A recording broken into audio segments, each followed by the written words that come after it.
Assalamualaikum warahmatullahi wabarakatuh. Innal hamdalillahi nahmaduhu wa nasta'inuhu wa nastaghfiruh wa na'udzu billahi min shururi anfusina wa min sayyiati a'malina man yahdihillahu fala mudhillalahu wa man yudlil fala hadiyalah. Asyhadu an la ilaha illallah wahdahu la syarika lahu wa asyhadu anna Muhammadan abduhu wa rasuluh. Ya ayyuhalladzina amanu taqullaha haqqa tuqatih wa la tamutunna illa wa antum muslimuna amma ba'du fa inna asdaqal hadithi kitabullah wa khairal hadi Muhammadin sallallahu alaihi wasallam wa syarrul umur muhdatsatuha wa kullu muhdatsatin bid'ah wa kullu bid'atin dhalalah wa kullu dhalalah finnar. Ma'asyiral muslimin ikhwani fid din rahimani wa rahimakumullahu jami'an. Alhamdulillah kita dapat bertemu kembali di majelis yang mulia ini.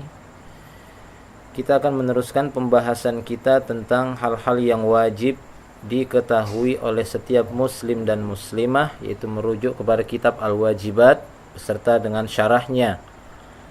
Dan kita telah memasuki satu pembahasan setelah kita jelaskan di antara syarat-syarat la ilaha illallah dari ketujuh syaratnya yang telah kita jelaskan beserta dalil-dalilnya. Maka pada pertemuan kali ini kita akan memulai membahas tentang pembatal-pembatal keislaman ataupun nawaqidul Islam. Ya, pembatal-pembatal keislaman.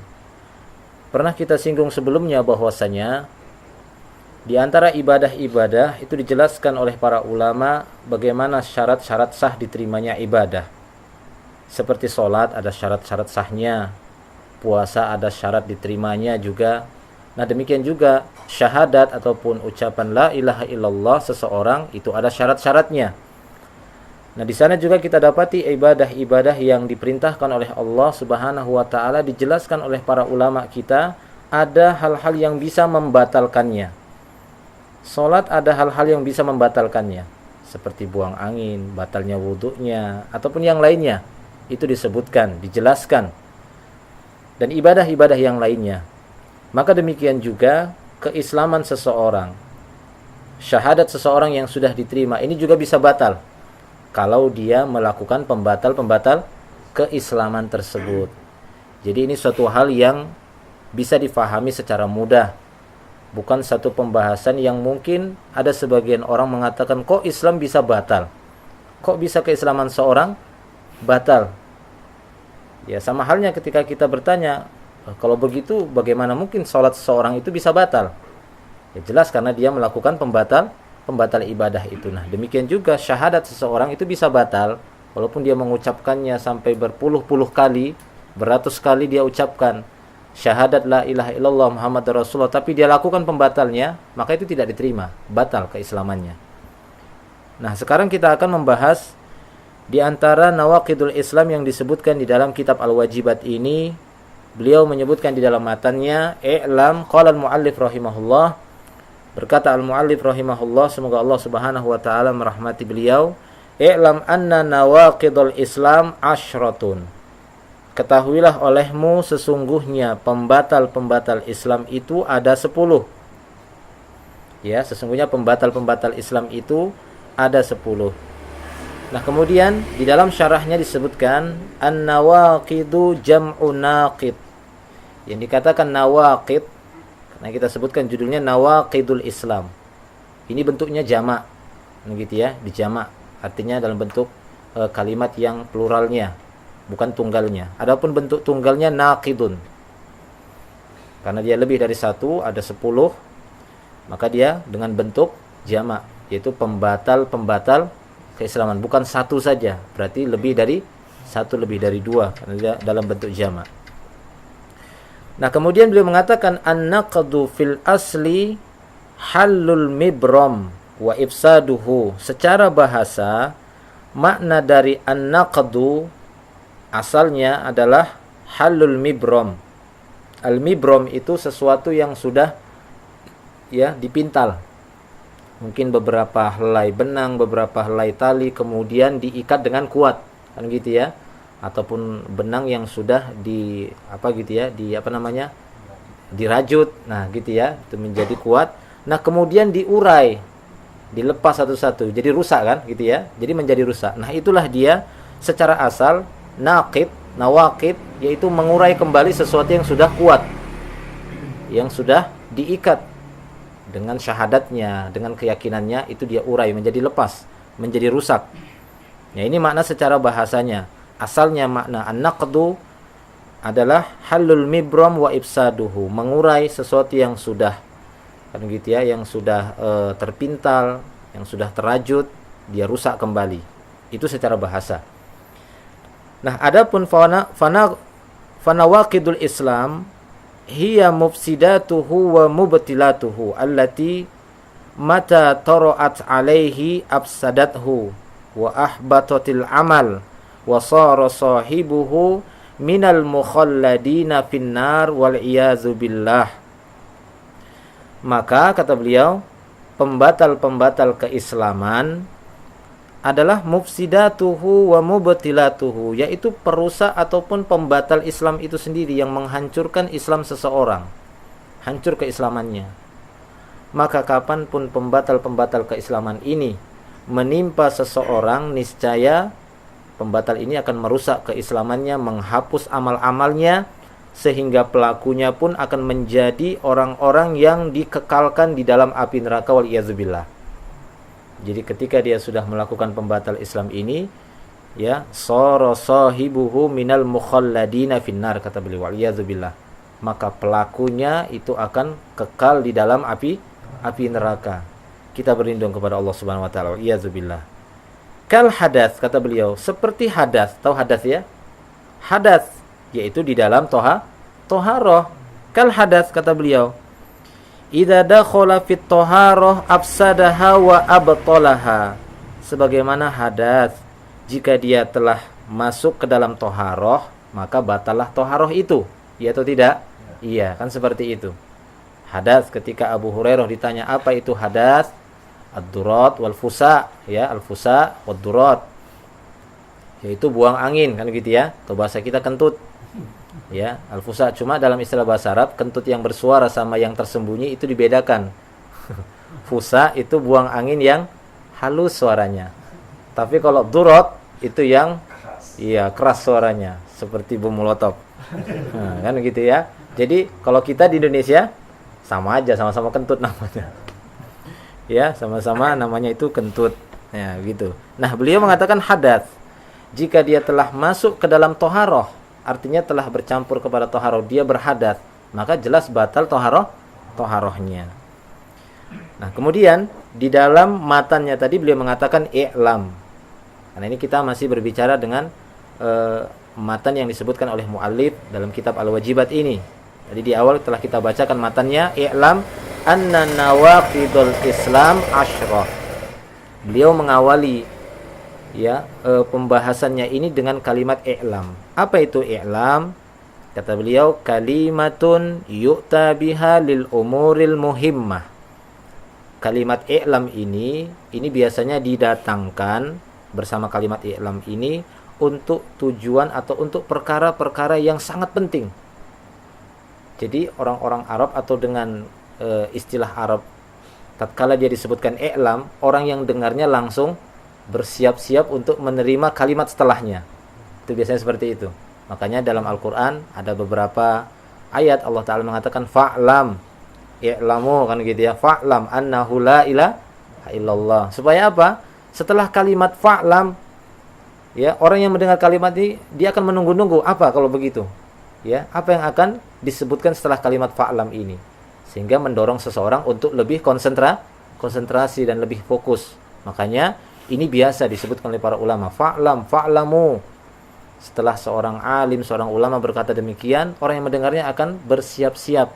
Ini kalimat penting ini kalau begitu, gitu ya. Seperti Rasulullah pernah mengatakan kepada para juyush, kepada para tentara-tentara kaum muslimin, untuk memberikan semangat. Apa kata Rasulullah? I'lamu, ya, annal jannah tahta dhilalis suyuf. I'lamu, kata Rasulullah, artinya ketahuilah. Jadi siap-siap para sahabat. I'lamu, ketahuilah oleh kalian, sesungguhnya surga itu di bawah kilatan-kilatan pedang kalian. Wah, semangat sahabatnya ya. Wah, jadi nggak takut lagi, soalnya surga itu ternyata di kilatan pedang itu. Mereka pun siap untuk berperang. Nah, demikian. Jadi i'lam adalah kalimatun yu'ta biha lil umuril muhimmah. Satu kalimat yang biasa didatangkan untuk satu perkara yang sangat penting, hal-hal yang sangat penting. Wa ma dzakarahul muallifu huna haqiqun bi ayyahtamma bihi ghayatal ihtimam. Oleh karena itu, apa yang disebutkan oleh muallif di sini ini sangatlah pantas karena beliau akan menyebutkan satu hal yang paling penting di dalam Islam itu, yaitu pembatal-pembatal Islam itu sendiri. Ini perkara yang sangat penting dipelajari. Makanya beliau menggunakan kalimat i'lam ini. Wa yajibu ala kulli mukallafin ta'allumuha. Maka wajib bagi setiap mukallaf untuk mempelajari pembatal-pembatal Islam ini. Liyahdharu minha, sehingga dia hati-hati dengan pembatal-pembatal Islamnya. Dia harus hati-hati. Jangan sampai kita melanggar ataupun melaksanakan pembatal keislaman ini. Wa ya'manul wuqu' fiha biiznillahi ta'ala, sehingga dia pun bisa aman. Karena dia kalau sudah hati-hati berarti akan mendapatkan rasa aman, kan begitu ya. Orang yang hati-hati ya jelas jaminan keamanannya itu lebih bisa dia dapati. Beda halnya dengan orang yang sembrono. Kemungkinan besar dia akan terjatuh, kan gitu ya. Sembrono enggak mau tahu, enggak masalah itu, tidak mau tahu dia. Beda halnya dengan orang hati-hati. Minimalnya kalaupun dia terjatuh, dia akan cepat kembali kalau dia tahu enggak sengaja, kan begitu ya. Nah, demikian. Nah, sebagaimana beliau di sini membawakan satu syair Arab, ya, kalau bisa kita menghafalkannya, kalau bisa. Disebutkan dalam satu syair, ya, abdiddu yudhiru husnahu addid, ya, wa bididdiha tatabayyanul asya. Jadi abdiddu yudhiru husnahu addid, atau addiddu yudhiru hasanahu addid, wa bididdiha tatabayyanul asya. Ya, jadi maksudnya dengan mengetahui lawan dari sesuatu, ini akan memperlihatkan kebaikan dari lawan yang lain. Maka dengan mengetahui lawan dari sesuatu, ini lebih memperjelas hakikat lawannya. Kan begitu ya? Lebih memperjelas.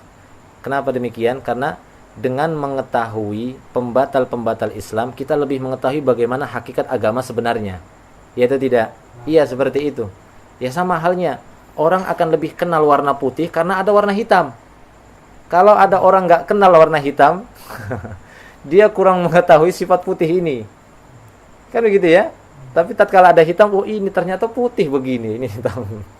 Nah, gitu ya. Nah, demikian. Jadi ini satu istilah hobididdiha tatabayyanul asya. Dengan mengetahui lawan sesuatu, bertambah jelaslah hakikat lawannya. Ya, demikian ya. Maka disinilah pentingnya memahami pembatal-pembatal Islam agar kita lebih mengetahui lawan dari sesuatu. Ya, jadi lebih jelas bagi kita bagaimana hakikat agama ini sebenarnya. Wa illa, jika tidak diketahui lawan dari sesuatu, fal muslim qad yaqa' fiha wa huwa la yash'ur. Terkadang kita dapati ada seorang muslim terjatuh kepada pembatal Islam ini tapi dia enggak merasa. Dia tidak merasa. Kama huwa ma'lum min katsirin mimma yadda'il Islam. Sebagaimana banyak sekali terjadi, ini sudah dimaklumi kata beliau, ini perkara yang sudah dimaklumi, kebanyakan dari orang-orang yang menyatakan dirinya adalah Islam. Khususan fi hadzal zaman alladzi qalla fihi al-ilmu sahihun nafi, khususnya lagi di zaman kita sekarang ini kata beliau, di mana ilmu yang sahih yang bermanfaat itu kelihatan sedikit pada zaman ini, tidak kelihatan. Wa kathura fihi al-jahl, sementara kejahilan itu menyebar di mana-mana. Ilmu yang sahih yang benar itu tidak kelihatan, jarang didapati. Majelis-majelisnya juga jarang. Di media-media yang mungkin bisa tersebar ke seluruh negara, umumnya khususnya di media televisi kan gitu ya, ini yang paling mempengaruhi manusia gitu ya. Justru yang ditayangkan di sana ya acara-acara yang memang berlabelkan agama tapi tidak ada bobot agamanya kan gitu ya. Tidak ada nilai agama yang sesungguhnya, hanya sebatas untuk komersial saja, mencari keuntungan, ketenaran ataupun yang semisalnya.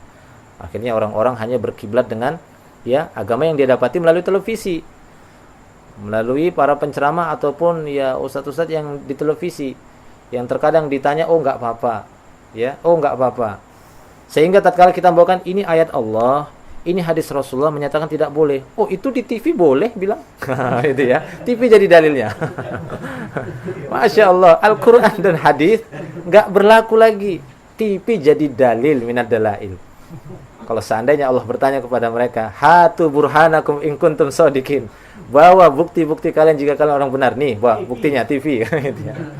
Ya, begitulah ya kejahilan ketika sudah tersebar. Fala haula wala quwata illa billah, kata beliau di sini.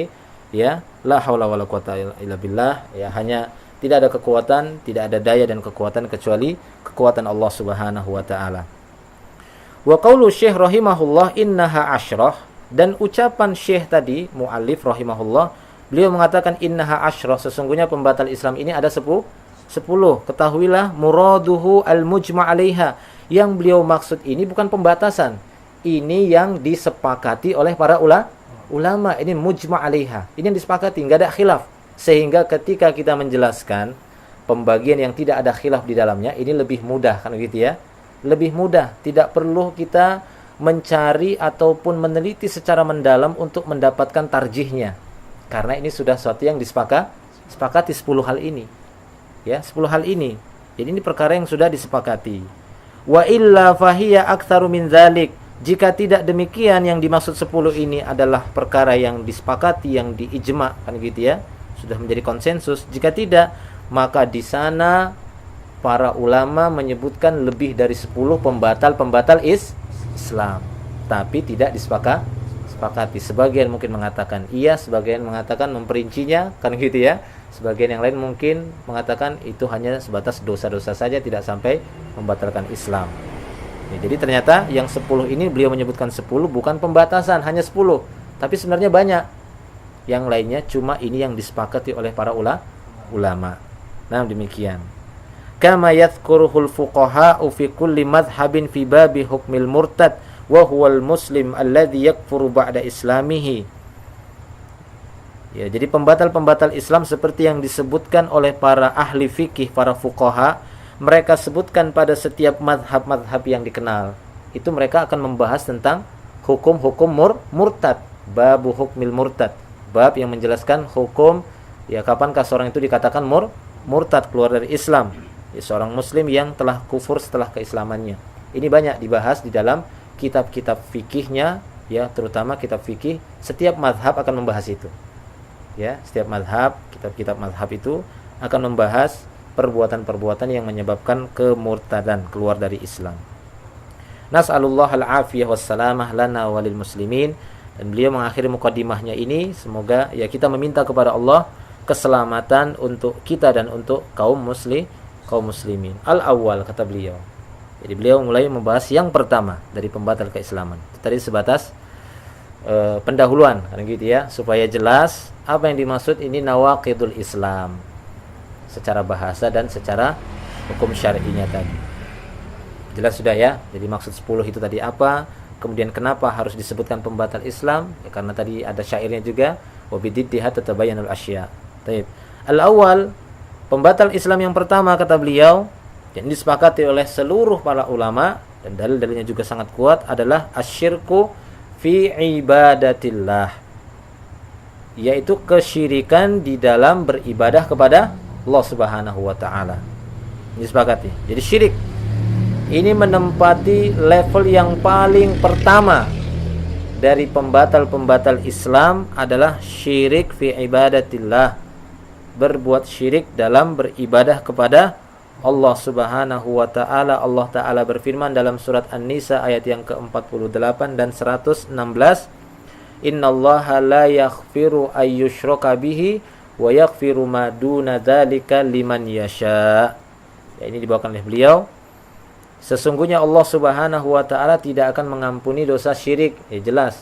Berarti kesyirikan ya menyebabkan pelakunya itu batal keislamannya jika dia telah memeluk Islam.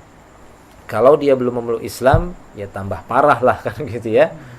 Berarti bertambah beratlah nanti siksaannya, dan dia jelas-jelas jika mati dalam keadaan seperti itu, dia mati ya dan kekal di dalam api neraka.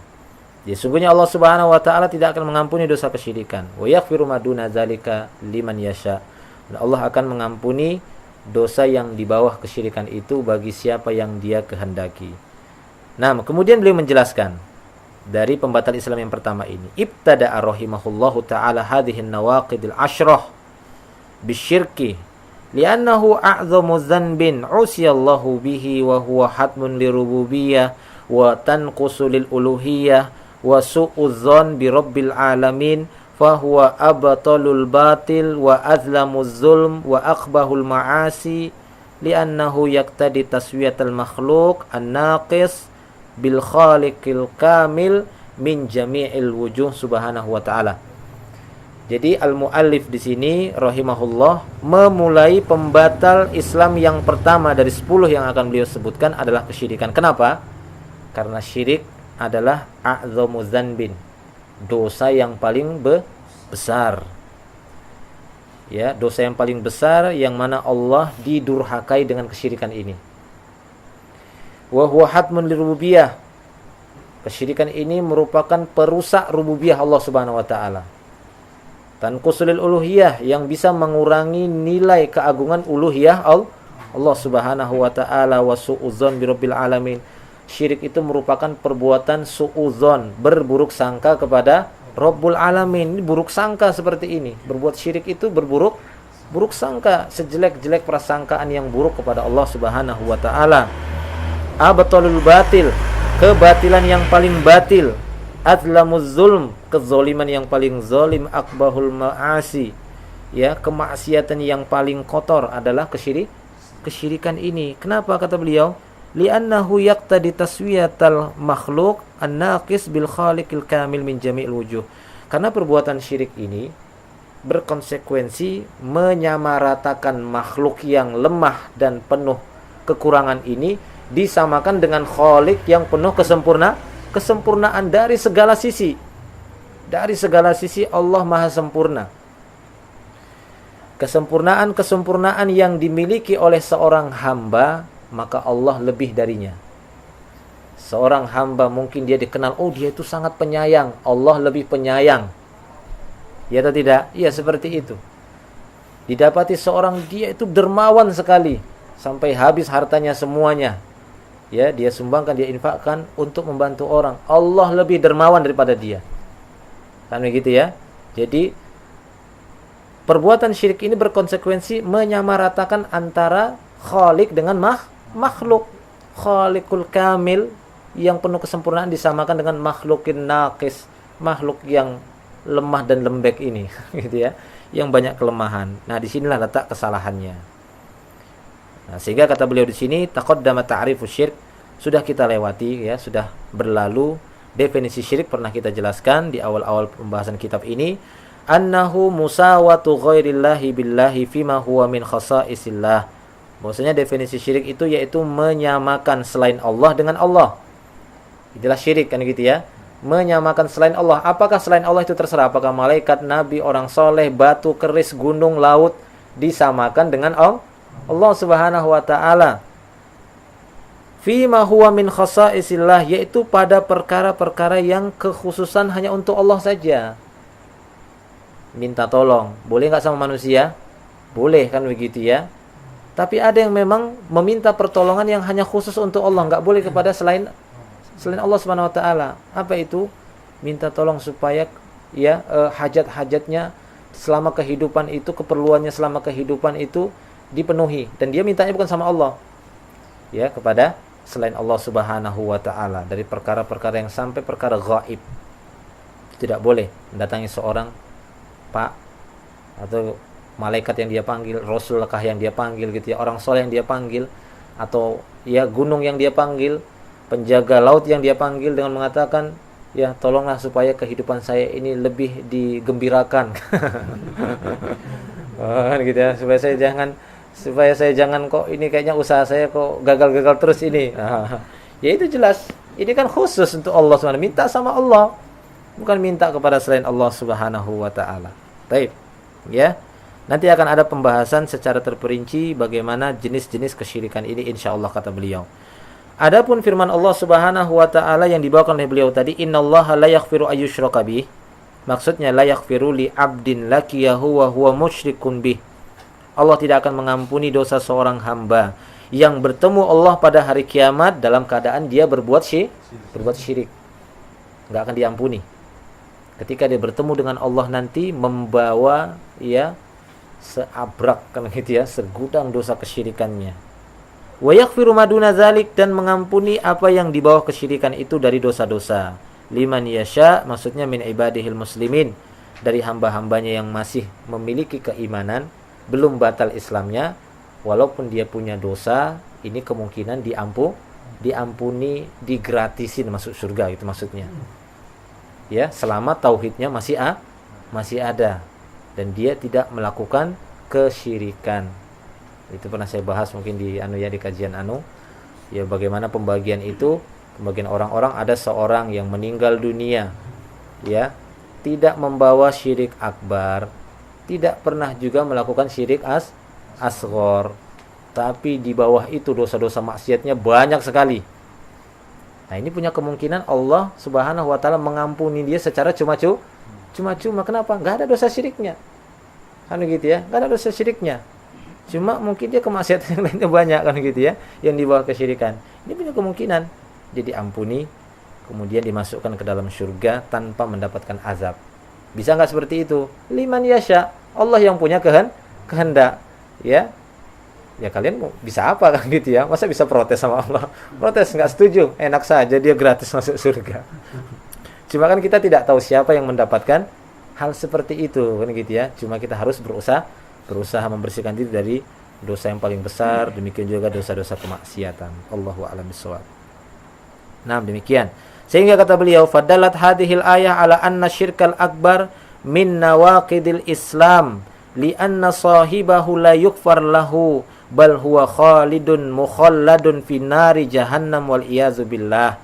Maka dari ayat ini menunjukkan bahwasanya syirik akbar itu diantara pembatal-pembatal Islam. Kenapa demikian?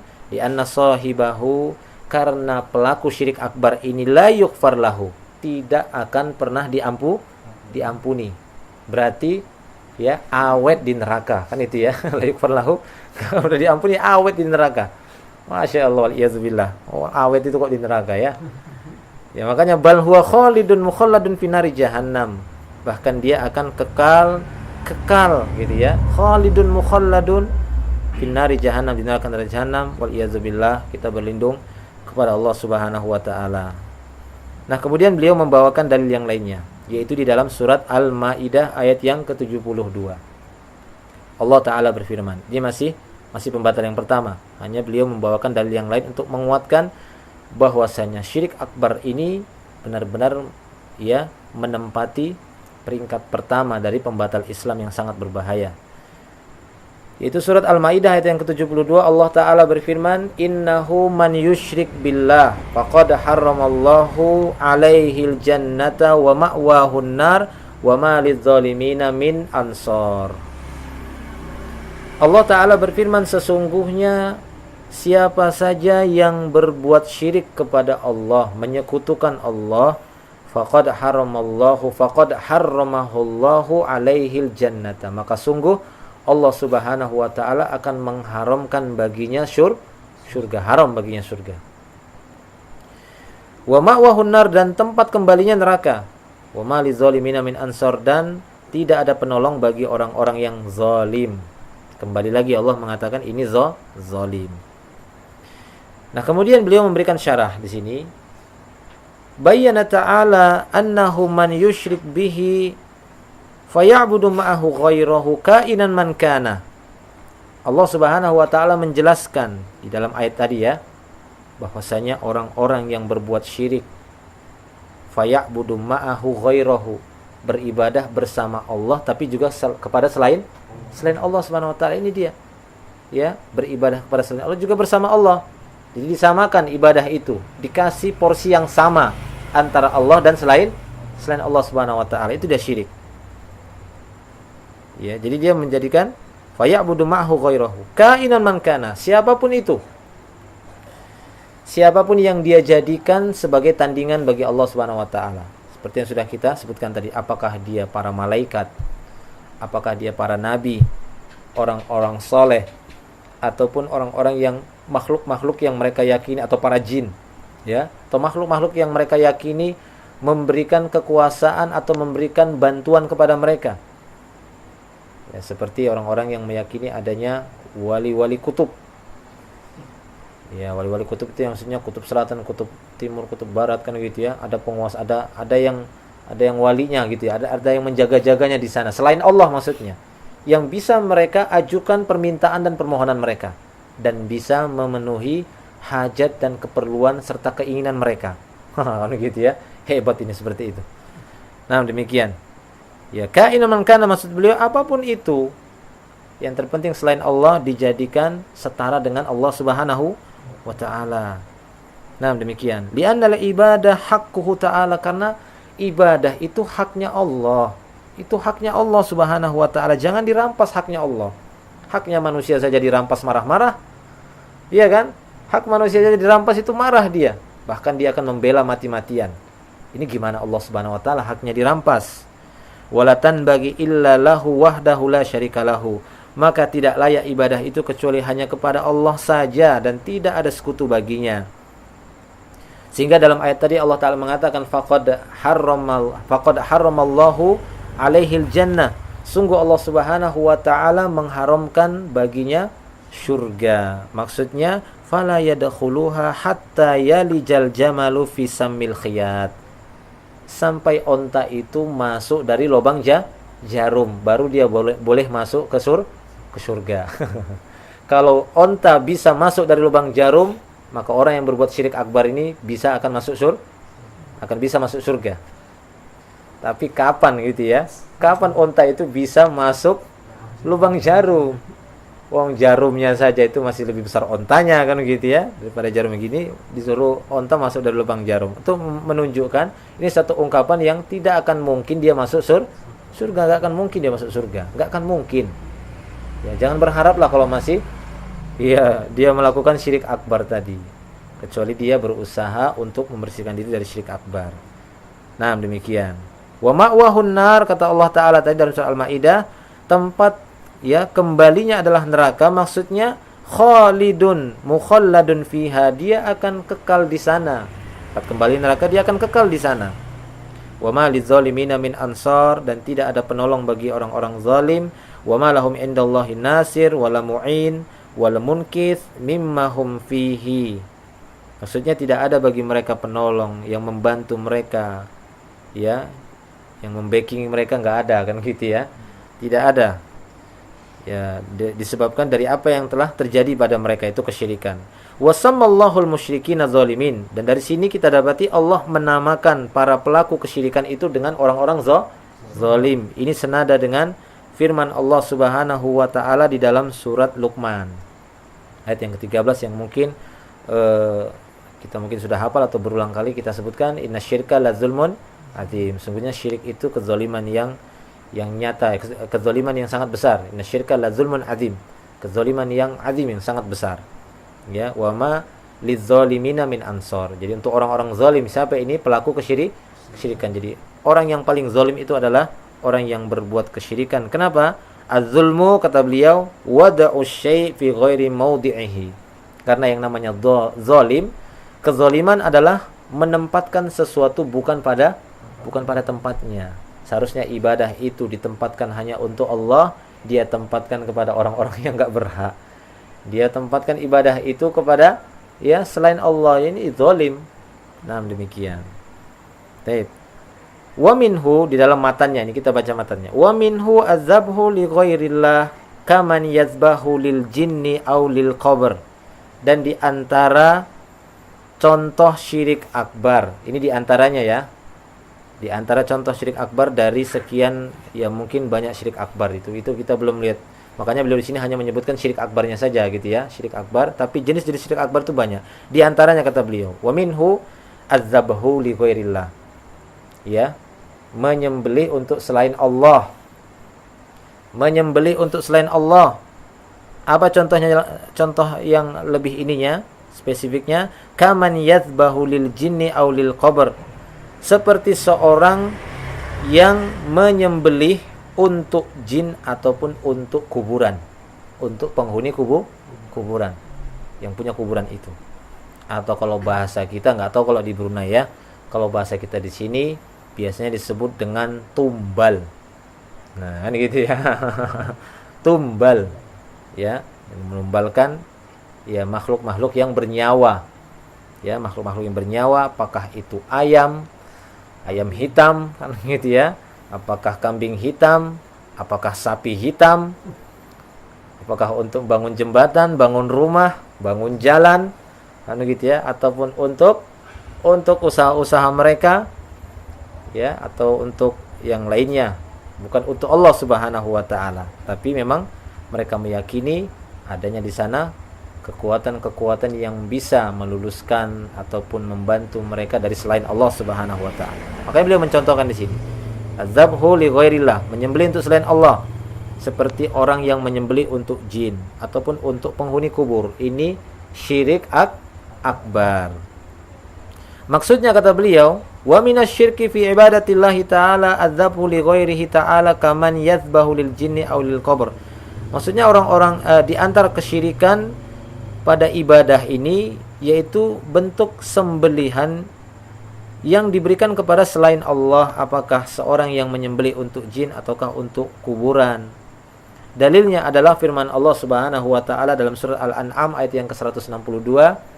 Ya, di sana Allah taala berfirman, "Inna sholati wa nusuki wa mahyaya wa mamati lillahi rabbil alamin la syarikalahu." La syarikalahu. Jadi inna sholati, sesungguhnya salatku, wa nusuki, yaitu sembelihanku. Jelas salat dan sesembelihan digandengkan oleh Allah Subhanahu wa taala. Atau ayat yang lain, fasholli li rabbika wanhar li rabbika aidon. Kan begitu dia tafsirnya, kan gitu ya. Ya, jadi takwilnya seperti itu. Ya, takwil kalimatnya. Kalau disebutkan fasholli li rabbika wanhar, bukan berarti salatnya saja harus lillah. Ya, kemudian wanhar, naharnya sembelihannya li ghairillah, boleh enggak? Tapi fasholli li rabbika wanhar li rabbika. Salatlah untuk Rabbmu. Ketika kita salat bisa ikhlas. Tapi kenapa sembelihan kepada selain Allah? Ya. Salat untuk Allah Subhanahu wa taala. Tapi ketika nyembelih kok untuk selain Allah. Jadi digandengkan antara salat dengan sembelihan. Ketika ada seorang sujud kepada selain Allah, salatnya bukan untuk Allah, apakah bisa kita katakan ini salat yang diterima? Bisakah kita mengatakan ini salat yang ikhlas? Ini jelas orang yang sujud kepada selain Allah ini murtad, kan begitu ya? Kafir, alias dia telah berbuat kesyirikan karena menyembah selain Allah Subhanahu wa taala, memberikan salatnya untuk selain Allah Subhanahu wa taala. Ini tidak boleh. Ya, demikian juga sesembelihan untuk selain Allah tidak diperbolehkan. Makanya dalam ayat tadi beliau membawakan ayat sini, qul inna sholati wa nusuki wa mahyaya wa mamati lillahi, ya, bukan li ghairillah, lillahi rabbil alamin la syarikahu, tidak ada sekutu bagi Allah Subhanahu wa taala. Dan di antara dalil sunnah yang menunjukkan menyembelih untuk selain Allah ini adalah syirik akbar. Di antara contoh syirik akbar adalah satu riwayat hadis yang disebutkan di dalam Sahih Muslim. Nabi SAW bersabda, la'anallahu man zabaha li ghairillah. Allah Subhanahu wa taala ya melaknat orang-orang yang menyembelih untuk selain Allah Subhanahu wa taala. Wa dzalika, kata beliau, li'anna dzabh ibadatun min ajalli anwa'il ibadah. Yang demikian itu dikarenakan menyembelih ini, sembelihan itu merupakan ibadah yang paling agung dari sekian banyak ibadah itu nyembelih, karena berkorban. Ya. Berkorban, mengorbankan nyawa. Mengorbankan nyawa itu, walaupun nyawanya ya nyawa binatang gitu ya, hewan. Jadi ini merupakan ajallu anwa'il ibadat. Ya, min ajalli anwa'il ibadat, kata beliau, di antara jenis-jenis ibadah yang paling agung itu menyembelih.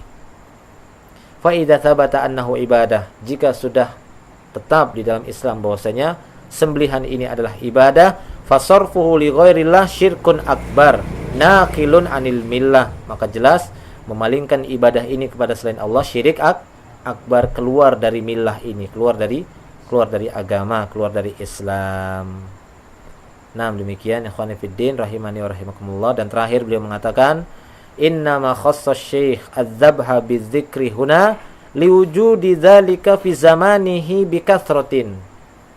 Kenapa syekh di sini memberikan satu contoh syirik akbar, menyebutkan satu contoh syirik akbar secara khusus adzabah, menyembelih. Kenapa? Apa alasannya?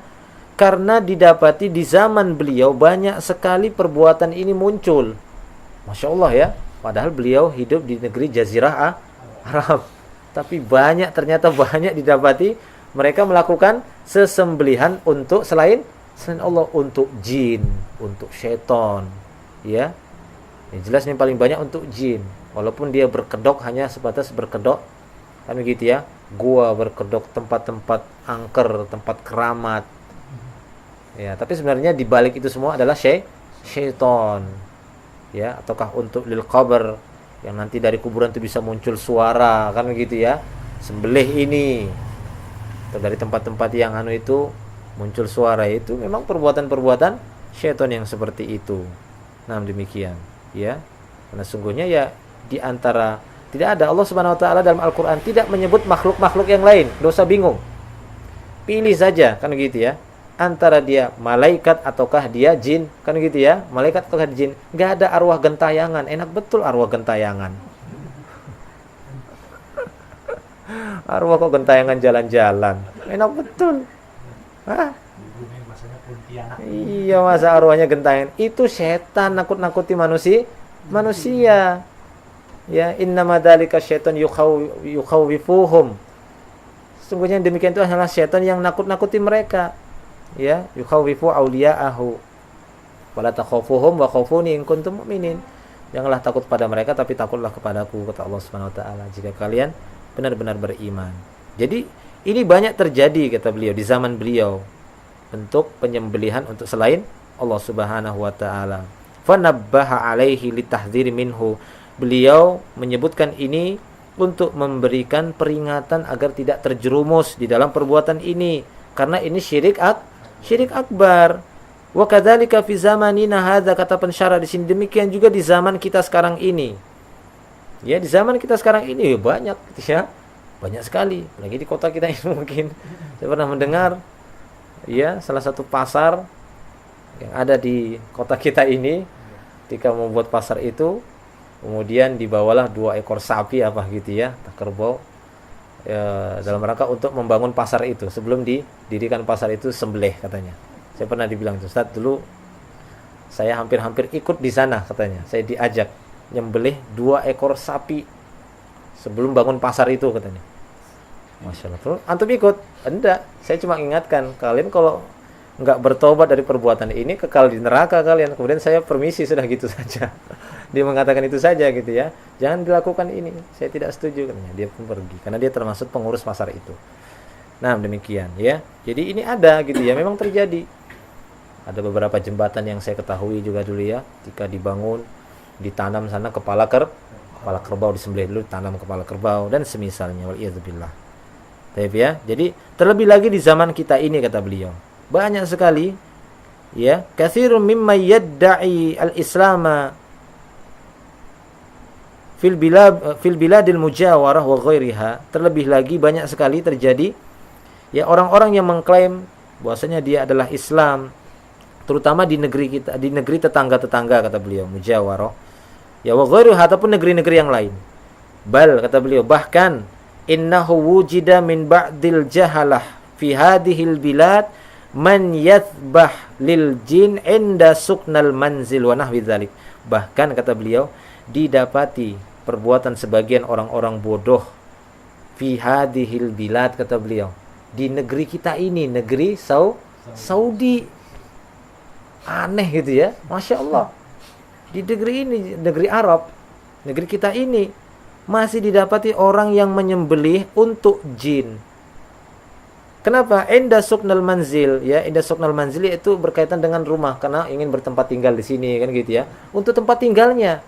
Jadi sebelum dia tinggal, ya, dia nyembelih supaya apa? Ya, jangan ganggu kami ya. Ini. Gitu ya, takut sama ini. Ya, mereka meyakini ada yang ini, ada yang jaga gitu ya, ada penghuninya. Jadi supaya ya nggak ngusir lah, kami nggak ngusir, kamu tinggal sini. Ini kami kasih satu ekor sapi disembelihkan, dimakan ya. Masya Allah, ya. Wa nahwi dzalik, atau yang semisal itu kata beliau. Hada syirkun akbar. Ini syirik akbar. Wa fa'iluhu kharijun 'anil Islam. Pelakunya itu keluar dari Islam. Dakhilun fi dairatil kufri wad dhalal. Pelakunya itu akan masuk di dalam daerah kekufuran dan kesesatan. Fanas'alullaha salamah lana walil muslimin. Kita memohon kepada Allah keselamatan ya untuk kita dan demikian juga untuk kaum muslimin. Allahu a'lam bishawab. Kita cukupkan dulu ya. Satu dulu gitu ya. Pembatal Islam yang pertama. Karena kalau kita lanjut yang kedua ini panjang ini. Nah, panjang betul. Yang kedua. Tinggal cukup waktunya nanti insyaallah ya, supaya menambah Anda penasaran ya nanti. Yang berikutnya nanti akan kita sebutkan pembatal Islam yang lainnya. Wallahu a'lam bishawab. Semoga ini bisa menjadi tambahan ilmu bagi kita semua, menjadi peringatan yang baik untuk kita semua sehingga kita berusaha untuk menjaga diri kita, berhati-hati agar tidak terjatuh kepada pembatal keislaman ini. Semoga Allah menyelamatkan kita dan melindungi kita insyaallah. Wallahu a'lam bishawab.